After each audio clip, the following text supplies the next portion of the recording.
নমস্কার, জানিয়ে দেব পশ্চিমবঙ্গ এবং দেশ ও বিদেশের বাছাই করা 30টি গুরুত্বপূর্ণ সংবাদ। প্রথমেই থাকছে সংবাদ শিরোনাম। বাম জামানার কালো অধ্যায় আর নয়, কারখানার গেট ভাঙলে 3 গুণ আদায়, সতর্কবার্তা মুখ্যমন্ত্রীর। মমতাকে হারাতে মহাপ্ল্যান, ব্যাচ দিয়েই বাজিমাত করতে চান ববি ও রূপরা, সহজ পাঠের ছকে 21-এর সভা। মুর্শিদাবাদের দুর্ঘটনায় মৃত বেড়ে 5, হাসপাতালে প্রাণ গেল আরও 2 শিশুর। ভোটার তালিকা থেকে নাম বাদ গেলেই নাগরিকত্ব খোয়া যায় না, নির্বাচন কমিশন বিষয়টি দেখবে, জানালো সুপ্রিম কোর্ট। বাড়ির সঙ্গে মতবিরোধ, স্বেচ্ছায় নিখোঁজ ছিল দময়ন্তী, মেয়ে সুস্থ আছে, স্বস্তিতে পরিবার। সেলিম কি মেসেজ করেছিলেন মুখ্যমন্ত্রীকে? বুদ্ধদেব ভট্টাচার্যের স্ত্রীর নিরাপত্তা ফেরাতেই বা কি বললেন?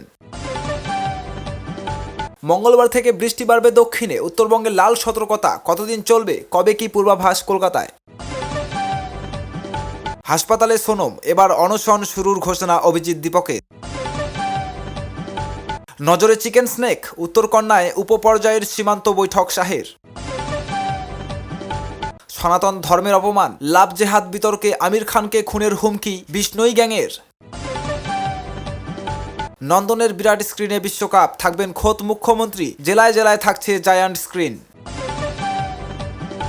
অযোধ্যায় গুপ্তধনের খোঁজ, তল্লাশি অভিযানে গাড়ি থেকে বাজেয়াপ্ত 3.5 কুইন্টাল সোনা ও রূপোর গয়না। মহারাষ্ট্রে ফের পাওয়ার প্লে, অজিতের স্ত্রী সুনেত্রাকে ব্রাত্য রেখে মিশছে 2 এনসিপি, কথা বিজেপির সঙ্গে। অনশন ভাঙতে রাজি সোনম ওয়াংচুক, তবে সরকার নয়, শর্ত দিলেন জনতার উদ্দেশ্যে। বদনাম ঘোচানোর চেষ্টা, এবার তিরুপতি মডেলে পেশাদারদের হাতে দায়িত্ব যেতে পারে বাম মন্দিরের। ভারতীয় রেলের মুকুটে নয়া পালক, দেশের প্রথম হাইড্রোজেন ট্রেন উদ্বোধন মোদির, কি এর বিশেষত্ব? বন্ধুরা, এতক্ষণ শুনছিলেন সংবাদ শিরোনাম, এখন হবে বিস্তারিত। তার আগে আপনারা কে কোথা থেকে আমাদের ভিডিওটি দেখছেন আমাদের কমেন্ট করে অবশ্যই জানান, আর চ্যানেলটিতে নতুন হয়ে থাকলে চ্যানেলটিকে সাবস্ক্রাইব করে পাশে থাকা বেল আইকনটি প্রেস করে দেন এরকম নিত্য নতুন আপডেট সবার আগে পেতে। বাঁকুড়ার মেজিয়ায় শ্যাম স্টিলের নতুন উৎপাদন কেন্দ্রের ভিত্তিপ্রস্তর স্থাপনের অনুষ্ঠান ঘিরে শিল্প বিনিয়োগ এবং বাংলার অর্থনীতি নিয়ে একাধিক গুরুত্বপূর্ণ বার্তা দিয়েছেন রাজ্যের মুখ্যমন্ত্রী শুভেন্দু অধিকারী। পাশাপাশি তিনি অতীতের শিল্প পরিস্থিতির সমালোচনা করে বর্তমান সরকারের অবস্থান স্পষ্ট করেন। বিশেষ করে বাম ফ্রন্টের দীর্ঘ শাসনকালে রাজ্যের শিল্পক্ষেত্র যে বড় ধাক্কার মুখে পড়েছিল সেই প্রসঙ্গ তুলে ভবিষ্যতের জন্য কঠোর অবস্থানের কথাও জানান তিনি। মুখ্যমন্ত্রী দাবি করেন, গত 5 দশকে বাংলার অর্থনীতি একের পর এক সংকটের মুখে পড়েছে। তার অভিযোগ, দীর্ঘদিন ধরে এমন পরিস্থিতি তৈরি হয়েছিল যে বহু শিল্পপতি এখন বিনিয়োগকারী বাংলা থেকে মুখ ফিরিয়ে নিতে বাধ্য হন। শিল্পের অভাবের কারণে কর্মসংস্থানের সুযোগও কমে যায়। তারই ফল হিসেবে বেকারের সংখ্যা ক্রমশ বেড়েছে এবং বহু মানুষ জীবিকার সন্ধানে অন্য রাজ্যে পাড়ি দিতে বাধ্য হয়েছেন। তার বক্তব্য, বাম আমলের 34 বছরের শাসন বাংলায় শিল্প ইতিহাসে এক অন্ধকার অধ্যায় হিসেবে থেকে যাবে। এই পরিস্থিতির পুনরাবৃত্তি যাতে আর না হয় সে বিষয়ে স্পষ্ট বার্তা দেন শুভেন্দু অধিকারী। তিনি জানান, বর্তমান সরকার শিল্পের জন্য নিরাপদ এবং স্বচ্ছ পরিবেশ গড়ে তুলতে বদ্ধপরিকর। সেই কারণেই ক্ষমতায় এসে প্রথম দিকের সিদ্ধান্তগুলির মধ্যে ছিল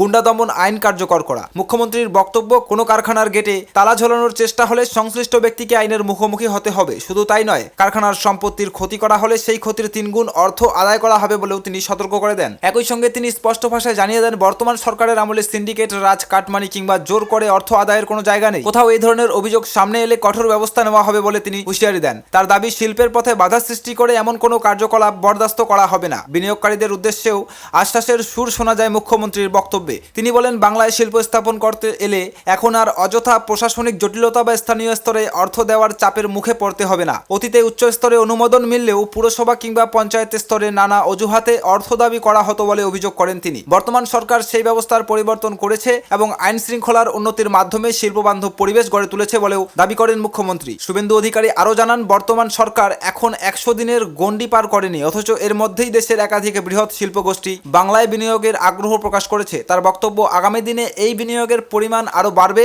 এবং তার ফলে রাজ্যে নতুন কর্মসংস্থানের সুযোগ তৈরি হবে। এদিন শিল্প দপ্তরের ভবিষ্যৎ পরিকল্পনার কথাও তুলে ধরেন মুখ্যমন্ত্রী। তিনি জানান, কলকাতা উচ্চ আদালতের আইনজীবী, 5 বারের বিধায়ক এবং সদ্য দায়িত্বপ্রাপ্ত শিল্পমন্ত্রী তাপস রায়ের নেতৃত্বেই রাজ্যে নতুন শিল্পায়নের কর্মসূচি এগিয়ে নিয়ে যাওয়া হবে। সরকারের লক্ষ্য, শিল্পের প্রসারের মাধ্যমে বাংলাকে আবার উৎপাদন, কর্মসংস্থান এবং অর্থনৈতিক বিকাশের অন্যতম কেন্দ্র হিসেবে গড়ে তোলা।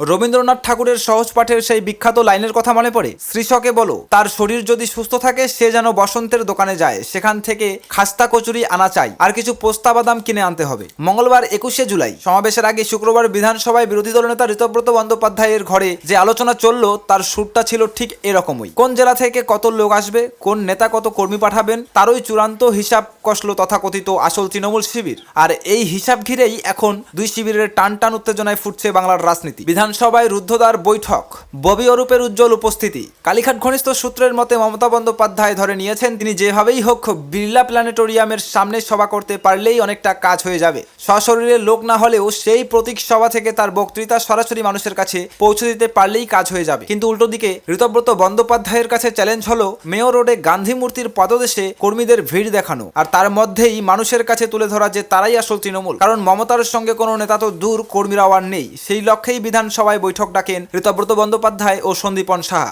সেখানে চমকপ্রদভাবে উপস্থিত ছিলেন একদা মমতার দুই ছায়া সঙ্গী ফিরহাদ হাকিম ও অরূপ বিশ্বাস।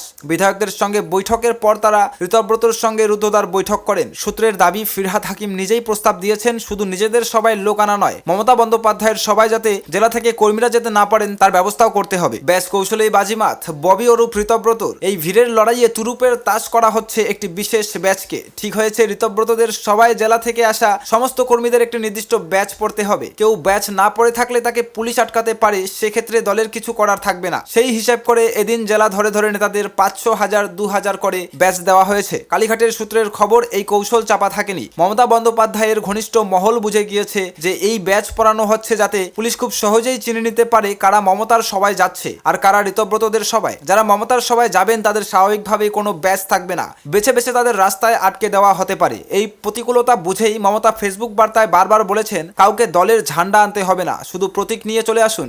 ঋতব্রতর টেবিল ইতিমধ্যেই লোক আনার লক্ষ্যমাত্রা জমা পড়েছে বলে খবর। অনুব্রত মণ্ডল কথা দিয়েছেন জেলা থেকে 2500 লোক আনবেন, তিনি 2500 ব্যাচ নিয়েছেন। ওই জেলাতেই অনুব্রত চোখের বালি কাজল শেখ জানিয়েছেন তিনি 500 কর্মী পাঠাতে পারবেন। হাওড়া শহর ও গ্রামীণের দুই নেতা মিলিয়ে মোট 2000 কর্মী আনার প্রতিশ্রুতি দিয়েছেন। সেই সব হিসাব করেই জেলাগুলিতে কয়েক হাজার ব্যাচ পাঠানো শুরু হয়েছে। আসল তৃণমূলের কোষাধ্যক্ষ আখরুজ্জামান হিসাব কষে এদিন ওই বৈঠকে জানিয়েছেন এই ফর্মুলায় অন্তত 16 থেকে 20,000 কর্মী তারা অনায়াসে কলকাতায় নিয়ে আসতে পারবেন। তৃণমূলের সংসদের একটা বড় অংশ আগেই চলে গিয়েছেন এনসিপিআইতে, জেলা সভাপতিরাও এখন ঋতব্রত শিবিরে। এই অবস্থায় কালীঘাটের ঝান্ডা ধরার লোক জেলাতে খুঁজে পাওয়াই দায়, তার উপরে ব্যাচ পড়া বাধ্যতামূলক করে বাকি হাকিমরা এক মোক্ষম প্যাচে ফেলতে চেয়েছেন মমতা বন্দ্যোপাধ্যায়কে। এখন দেখার 21শে জুলাই সবাই কোন শিবির শক্তি প্রদর্শনে কাঁপিয়ে দিতে পারে আর তৃণমূলের কর্মীদের কানে কার কথাটা পৌঁছায়।